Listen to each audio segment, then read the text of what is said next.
My ex-wife showed up to our divorce hearing pregnant. She thought it would lock in a payout, until the judge asked a single question. You ever sit in a courtroom and watch someone bury themselves in real time? Because that's exactly what Jessica did. I should have expected it. The entire divorce process had been a circus. Endless delays, tantrums, pointless filings designed just to waste my time. If she had invested half the energy into our marriage that she poured into making my life hell, maybe we wouldn't have been here. But when she walked into that hearing pregnant, I almost laughed. Not because I thought the baby was mine. I knew it wasn't. But because I could practically see the cheap soap opera script playing out in her head. Jessica was counting on one thing: that the judge would see a poor, abandoned, helpless, pregnant woman and force me to pay. Forget the prenup, forget logic. She'd play the pity card and cash in. I could almost hear her fake speech already. Your Honor, I have a baby on the way, and I've been left with nothing. How am I supposed to survive? And all the while she'd be sneaking little glances at me, waiting for me to squirm. Too bad for her, I don't squirm, and I don't lose. Jessica underestimated me. She thought I'd panic, maybe even cave and offer a settlement just to avoid looking heartless. But she didn't know what I knew. She didn't realize I'd figured her out months ago. Because Jessica wasn't just bad at marriage, she was terrible at lying. And she had no idea that the single question the judge was about to ask would tear her whole act apart. The entrance.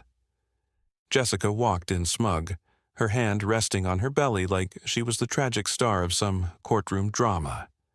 The other hand brushed her hair behind her ear delicately, like she wasn't about to commit fraud.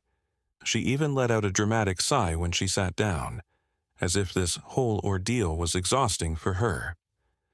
I didn't react. I didn't need to. Unlike Jessica, I wasn't walking in blind. I was ready. And so was my lawyer, Ethan. Ethan was the kind of attorney who smiled politely in court, but gutted you with the law. I didn't trust lawyers much, but watching him dismantle Jessica's stunts over the months had made me grateful he was on my side. Jessica, on the other hand, had burned through 3 different lawyers already. The one she dragged in today looked fresh out of law school, probably praying this would be his first big win. I almost pitied him. Almost. Because Jessica had run this scam before. Not the pregnancy angle, but the manipulation, the damsel in distress routine. I'm just a struggling woman, Your Honor. Please take pity. And sadly, some people bought it. Even my own mom, Mom's doubt. A week before the hearing, Mom had called me. Her voice was weary. Just settle, she begged. You don't want this dragging on. Mom, I said, pinching the bridge of my nose, she's not getting a cent. That's why we had a prenup. But she's pregnant, Mom pressed. Do you really want that on your conscience? I almost laughed. Am I sure? Mom, she cheated on me. Over and over. I caught her. And you know what the worst part is? If I thought for a second that baby was mine, she wouldn't need to pull any of this. I'd be there. I'd step up. That's the difference between us. She schemes, I take responsibility. There was silence. Then a sigh. I just don't want this to get uglier. Too late for that, but I promised her I'd handle it. The hearing. The judge entered. The hearing began. Jessica's lawyer launched into the sob story immediately. Your Honor, my client has been left in an impossible situation. She is pregnant, unemployed, and struggling emotionally and financially due to this long divorce. Jessica even sniffled on cue. I didn't blink. Ethan sat quietly, letting the drama play out. Then he rose, calm and sharp. Your Honor, while we sympathize with Miss Parker's situation, we must clarify a few things before we continue. First and foremost, he turned to Jessica's lawyer. Who is the father of this child? Jessica froze. She hadn't expected that. She assumed the court wouldn't question it. She thought she could walk in, look vulnerable, and walk out richer. But legally, her pregnancy was only relevant if I was the father. Her lawyer stammered, "My client believes it is the petitioner's." I nearly laughed. Believes? Ethan pounced. She believes? So there is no proof? Jessica shifted in her chair, suddenly uneasy. The judge's eyes narrowed. "Miss Parker, have you taken a paternity test?" Her mouth opened, closed, opened again. I just assumed." "You assumed?" the judge repeated, unimpressed. "Do you have any evidence at all to suggest the petitioner is the father?" Her lawyer looked like he wanted the floor to swallow him whole. Jessica looked pale. I leaned back, savoring it. Ethan struck again. "Your Honor, we have strong reason to believe this child is not my client's." He laid out photographs. Jessica, on vacation 2 months after our separation, wrapped around another man, kissing him openly. Then the knockout punch. Subpoenaed medical records showing her pregnancy had been confirmed months after we'd last been together. Her face collapsed. Her lawyer looked betrayed.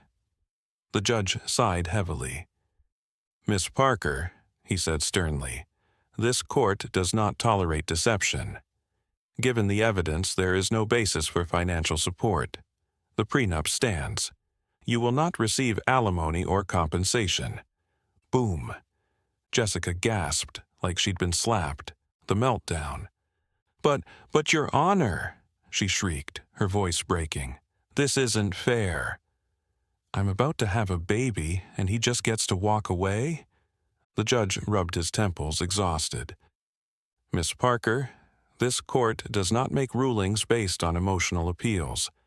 Your pregnancy has no legal bearing unless paternity is proven.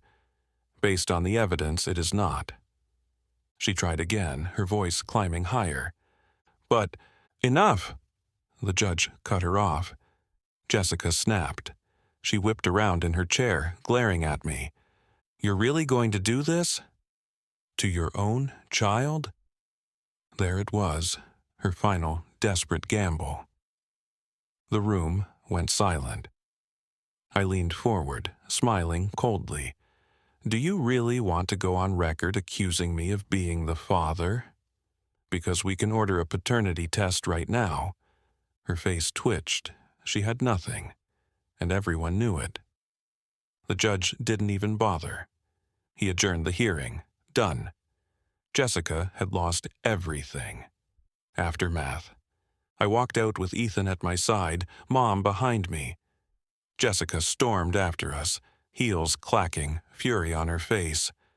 "You're a monster," she spat. "You let me sit there humiliated." I turned slowly. "Sorry, Jessica. Which part humiliated you? The part where you tried to scam the court, or the part where you realized I was 3 steps ahead?"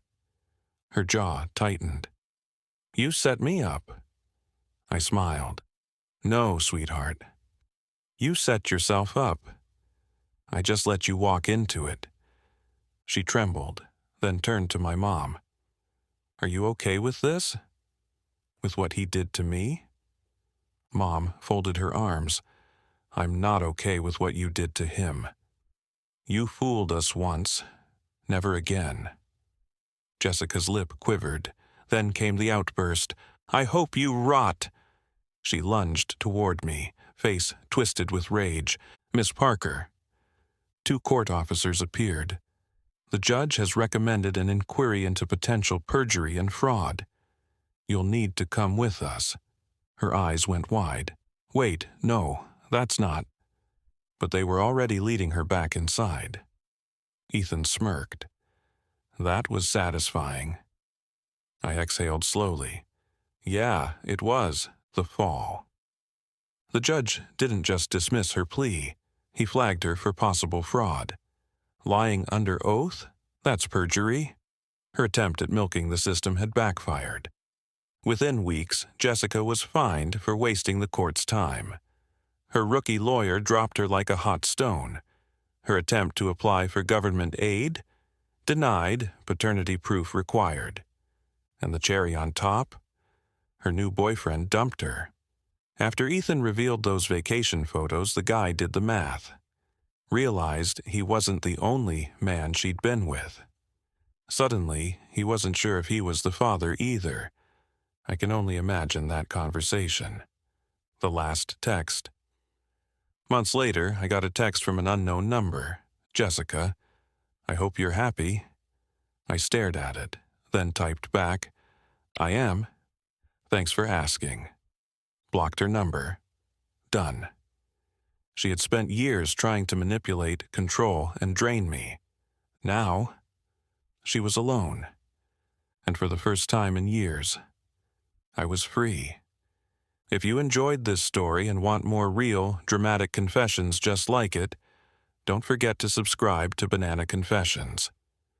New stories drop every week, and trust me, you don't want to miss the next one.